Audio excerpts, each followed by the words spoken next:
नमस्कार। स्वागत है आपका यूवी क्लासेस में। आज से एक नई सीरीज चालू हो रही है जिसका नाम है जीके डोज। जीके डोज जिसमें हम लोग डिस्कस करेंगे, कुछ टॉप 10 क्वेश्चनों को डिस्कस किया जाएगा और कुछ क्वेश्चन ऐसे होंगे जो आपको कमेंट में जवाब देना होगा। तो जो पहला क्वेश्चन है उसको देख लेते हैं। वो पहला क्वेश्चन क्या है कि सूर्य का ताप किस यंत्र द्वारा मापा जाता है। सूर्य का ताप जो टेम्परेचर है सन का, वो किसके द्वारा मापते हैं। तो ऑप्शन सीधे पढ़ते हैं। द्विधात्विक पत्ती तापमापी द्वारा, प्रतिरोध तापमापी द्वारा, गैसीय तापमापी द्वारा या पायरोमीटर द्वारा। किसके द्वारा? पायरोमीटर द्वारा। तो इसका जो सही आंसर है वो है ऑप्शन डी। कौन सा है? ऑप्शन डी, पायरोमीटर द्वारा सूर्य का ताप मापा जाता है। और देख लेते हैं गैसीय तापमापी, जिससे गैस का तापमान मापते हैं। प्रतिरोध तापमापी, जिसको बोलते हैं रेजिस्टेंस टेम्परेचर डिटेक्टर की बोलते हैं इसको, इससे प्रतिरोध मापा जाता है। आपको कमेंट में ये लिख के बताना है कि द्विधात्विक पत्ती तापमापी से क्या मापा जाता है। द्विधात्विक तापमापी से क्या मापा जाता है, क्या मापा जाता है। ओके, अगला क्वेश्चन देख लेते हैं। सेकंड क्वेश्चन जो है कि सूची 1 को सूची 2 से सुमेलित करना है। सूची 1 में जो आविष्कार दिए गए हैं एंड सूची 2 में आविष्कारक दिए गए हैं, मतलब किसने किसका आविष्कार किया है। तो पहला जो ऑप्शन है ए जो दिया है टेलीविज़न, बी है ट्रांसफार्मर, सी है भाप का इंजन एंड डी है रॉकेट। और इधर क्या दिए हैं? साइंटिस्ट के नाम दिए, आविष्कारक नाम दिया गया। क्या नाम दिया गया इधर? इधर आविष्कारक के नाम दिए गए। ओके, तो इधर से देखना है क्या? तो टेलीविज़न का देखना, तो किसने किया था इसको? जे एल बेयर्ड ने किया था। किसने किया था? जे एल बेयर्ड ने किया था।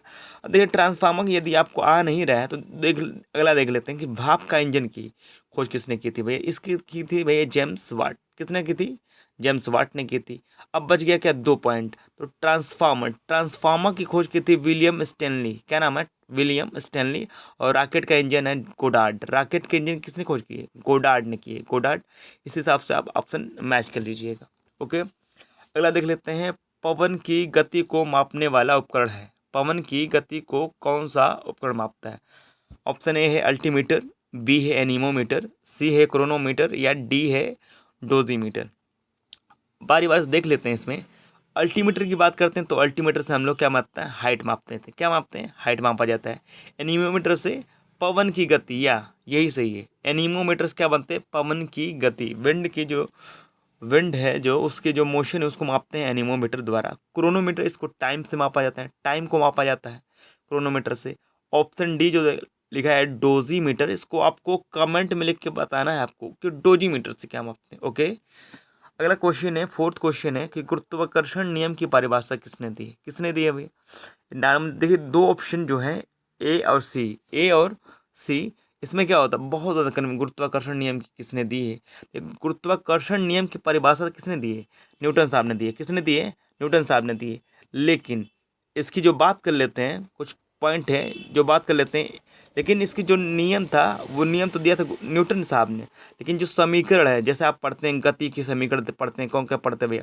v इक्वल टू पढ़ते हैं u प्लस ए टी पढ़ते हैं, यस बराबर पढ़ते हैं आप U T plus plus half a t square पढ़ते हैं ना आप, ए टी स्क्वायर। आप पढ़ते हैं v square equal to u square plus 2as। ये जो दिया गया था, ये किसके द्वारा दिया गया था? ये दिया गया था गैलीलियो द्वारा। किसके द्वारा दिया गया था? गैलीलियो द्वारा। तो ये क्वेश्चन मोस्ट इंपॉर्टेंट रहेगा। अगर पेपर में आपको आता है कि गुरुत्वाकर्षण नियम किसने दिया है, तो उसने दिया है न्यूटन साहब ने। लेकिन ये क्वेश्चन है गुरुत्वाकर्षण नियम नहीं, वो पूछा जो गति के समीकरण है v equal to u plus a t, s बराबर u t plus half a t square यानी v square equal to u square plus 2as। ये जो इक्वेशन है वो किसने दिया है? ये देखिए रैखिक में, मतलब एक क्या है, क्षैतिज अगर कोई गति करती है तो इसके लिए ये वाला करते हैं, ए एक्सेलरेशन यूज करते हैं। लेकिन कोई चीज़ क्या है, वर्टिकली है। वर्टिकली मतलब ऊपर से नीचे जा रही है, नीचे से ये क्या आ रही है? ऊपर आ रही है। उसके लिए एक ही जगह आप लोग क्या पुट कर देते हैं? एक ही जगह आपको क्या पुट करना आता है जी? एक ही जगह क्या पुट करना आता है जी? इतना देख लिए। क्वेश्चन नंबर 4 मोस्ट इंपॉर्टेंट रहेगा क्वेश्चन। अगला देख लेते हैं। पांचवा क्वेश्चन है कि समुद्र में डूबी हुई वस्तु को पता लगाने के लिए किस यंत्र का प्रयोग किया जाता है? उसका यूज किया जाता है सोनार। इसका यूज किया जाता है सोनार का प्रयोग किया जाता है। अब सोनार का प्रयोग किया जाता है, तो कमेंट में आपको सबका फुल फॉर्म लिख के बताना है और फुल फॉर्म भी लिख के बताना है और इसका प्रयोग कहाँ कहाँ किया जाता है सबके बताएंगे। लेकिन ऑप्शन जो क्वेश्चन नंबर 5 उसका ऑप्शन नंबर हो जाएगा ए। और सोनार में कौन सी वेब का प्रयोग किया जाता है, वेब का प्रयोग किया जाता है, ये भी कमेंट में लिख के बताना। कौन सी वेब बोले तो तरंग, दो वेब होती हैं, एक होती है पारश्रव्य ध्वनि तरंगे कि अवश्रव्य ध्वनि तरंगे या श्रव्य ध्वनि तरंगे, इन तीनों में से कोई एक ऑप्शन हो सकता है। अगला क्वेश्चन देख लेते हैं, क्वेश्चन नंबर 6 है। क्वेश्चन नंबर 6 क्या है, इधर एक साइड लिखा है प्रक्रिया, एक साइड लिखा गया है परिवर्तन। क्या लिखा गया है, परिवर्तन लिखा गया है, परिवर्तन लिखा गया है। ओके, देख लेते हैं वाष्पन। अब वाष्पन कैसे होगा, वाष्पन कैसे होगा आपको देखना है। क्या आपको इधर से ऑप्शन मिलाना रहता है, तो यह वाष्पन कैसे होगा, वाष्प कैसे होता है, या ठोस से होता है। क्या कोई चीज़ सॉलिड है तो वो सीधे गैस में बदलेगी, नहीं बदलेगी, वो चीज़ होगी द्रव। द्रव कोई चीज़ है तो वाष्पन का सीधे पहला मिलाना है, द्रव से गैस।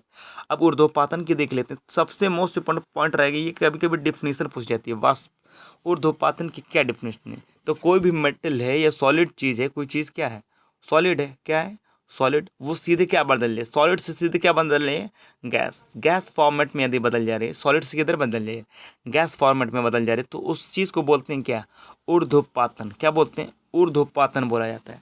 तो देख लेते हैं ऊर्ध्वपातन ठोस से सीधे कहाँ है, द्रव जाएगा, नहीं नहीं, ठोस से किधर जाएगी, ठोस से गैस, ठोस से सीधे गैस। अब बात करते हैं पिघलना और हिमीकरण की बात करते हैं। पिघलना मतलब ठोस से द्रव में बदलना, ठोस से द्रव में बदलना। हिमीकरण की बात करते हैं, हिमीकरण क्या हो गया, ठोस से गैस, ठोस से नहीं हिमीकरण कितना कौन सा हो गया, गैस से द्रव हो जाएगा ना जी, ये तो बच गया है। ऑप्शन मैच कर लीजिए, कौन सा ऑप्शन है वो भी लिख के बताइएगा। अगला देख लेते हैं, छठवां क्वेश्चन हो गया। अब बात कर लेते हैं सातवां, सातवां देख लेते हैं। तो बैरोमीटर को कहाँ यूज किया जाता है, क्वेश्चन है बैरोमीटर को कहाँ यूज किया जाता है, बैरोमीटर को कहाँ यूज किया जाता है। क्वेश्चन है, पहला ऑप्शन है वायुमंडलीय दाब मापन हेतु प्रयुक्त किया जाता है। सेकेंड ऑप्शन है ऊंचाई ज्ञात करने हेतु प्रयुक्त किया जाता है। थर्ड है द्रवों के घनत्व ज्ञात करने हेतु प्रयुक्त किया जाता है। और फोर्थ ऑप्शन है मौसम के पूर्वानुमान हेतु किया जाता है। तो बैरोमीटर में देखते हैं, तो बैरोमीटर में आप देखे होंगे आप, तो अचानक से क्या होता है, या तो इसका बैरोमीटर की ऊंचाई अचानक बढ़ जाएगी या तो क्या हो जाएगी, घट जाएगी। तो दरअसल बात है कि मौसम का पूर्वानुमान तो बिल्कुल है, और वायुमंडलीय दाब भी मापता है। तो ऑप्शन कौन सा हो जाएगा, एक तो वायुमंडलीय दाब मापता है और मौसम के पूर्वानुमान हेतु इसका प्रयोग किया जाता है। तो option first and fourth, option first and fourth है, सी ऑप्शन देख लेते हैं, सी ऑप्शन हो गया। ये क्वेश्चन नंबर 8, क्वेश्चन नंबर 8 देखना है आपको। तो ये मोस्ट इंपॉर्टेंट है, इसको क्या करेंगे आप लोग, स्टार लगा के लिख लेंगे। क्या करेंगे आप लोग को, स्टार लगा के इसको लिख ही लेना है। ओके, देखिए क्या है, सूचीबद्ध वैज्ञानिक और खोजकर्ता। देखिए मतलब इस चीज़ को किसने खोजा, कॉपरनिकस ने कौन सा सिद्धांत दिया है, कौन सा, कॉपरनिकस के बाद कैप्लर, कैप्लर ने दिया है। कॉपरनिकस है, कैप्लर है, गैलीलियो है, न्यूटन नियम है। तो न्यूटन नियम तो सब लोग जानते हैं, न्यूटन नियम गुरुत्वाकर्षण नियम। कैप्लर ग्रहों के संबंधी नियम किसने दिया है, कैप्लर ने दिया। ऑप्शन नंबर क्या नाम है, 4 इससे मैच करता है। कैप्लर ने क्या दिया है, ग्रहों संबंधी नियम। ग्रहों संबंधी 3 नियम दिए गए, कितने नियम दिए गए हैं, 3 नियम दिया गया है। तो पहला नियम है वो, उसको बोलते हैं भैया कक्षा का नियम। क्या बोलते हैं, कक्षा का नियम बोलते हैं। 3 नियम दिए, पहला नियम है कक्षा का नियम है, और दूसरा नियम और तीसरा नियम, 2 नियम बता दिया आपको, पहला नियम और दूसरा नियम। एक नियम बता दें, दूसरा और तीसरा आपको कमेंट में लिख के बताना है। अब बात करते हैं, 2 हो गया ना। अब कॉपरनिकस ने क्या दिया है, कॉपरनिकस ने क्या है, सूर्य केंद्रीय सिद्धांत। अब सूर्य केंद्रीय सिद्धांत क्या है उसको समझ लेते हैं। अब सूर्य केंद्रीय सिद्धांत क्या है, सूर्य केंद्र मतलब क्या है, दीर्घ वृत्ताकार में क्या करती है पृथ्वी, क्या करती है, ये है सन, क्या है सन, ये मान लेते हैं सन है, और ये क्या है पृथ्वी, ये क्या है अर्थ है, ये क्या है अर्थ, अर्थ ये है सन, ये क्या है सन, ये है सन। अब क्या है अर्थ सूर्य के चारों तरफ क्या करती है, दीर्घ वृत्ताकार पथ पे क्या करती है, चक्कर लगाती है। मतलब चक्कर लगाती है, इसका मतलब क्या है, सूर्य क्या है केंद्र में है, उसी को बोलते हैं सूर्य केंद्रीय सिद्धांत। क्या बोलते हैं, सूर्य केंद्रीय सिद्धांत, ये दिया है कॉपरनिकस ने दिया। किसने दिया है? कॉपरनिकस ने। अब लास्ट बच गया गैलीलियो। तो गैलीलियो ने क्या, बृहस्पति के चंद्रमा, मतलब गैलीलियो क्या किया है कि बृहस्पति के चंद्रमा, चंद्रमा मतलब मून, मून बोले तो यहाँ चंद्रमा का मतलब वो चीज़ नहीं है, मतलब क्या है यहाँ चीज़, चंद्रमा का मतलब है उपग्रह की बात करते हैं। क्या बात कर लेते हैं?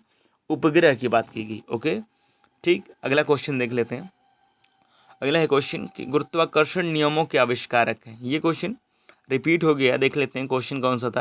क्वेश्चन नंबर 4, क्वेश्चन नंबर 4 में यही क्वेश्चन था, लेकिन उस वहाँ देख गुरुत्वाकर्षण नियम की परिभाषा किसने दी है, यहाँ क्वेश्चन है। यहाँ 9th क्वेश्चन में गुरुत्वाकर्षण नियमों के आविष्कारक कौन है, वो कौन है? वो न्यूटन है।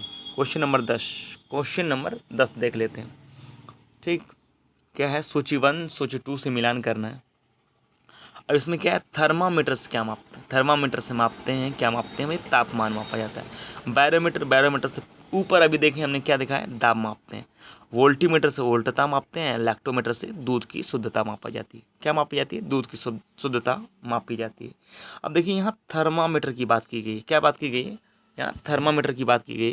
तो आपको कमेंट में लिख के बताना है जो क्लिनिकल थर्मामीटर होता है। क्लिनिकल थर्मामीटर मतलब क्या है कि जो डॉक्टर लोग यूज करते हैं, डॉक्टरी थर्मामीटर है, उसकी जो रीडिंग आती है, रीडिंग को बोला जाता है पाठ्यांक। क्या बोलते हैं?